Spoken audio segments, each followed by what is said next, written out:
il nostro liquore al tiramisù è un omaggio appunto al dolce che ci piace in assoluto più di tutti. Siamo trevigiani, l'abbiamo sempre vissuto in modo molto intenso. Probabilmente il primo dolce che sia io che mia sorella abbiamo imparato a fare con la nonna.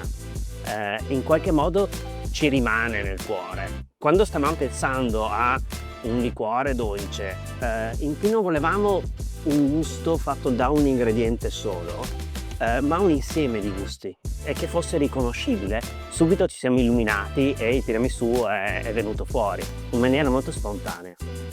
Per cui è nato perché ci piace da morire, fondamentalmente è quello.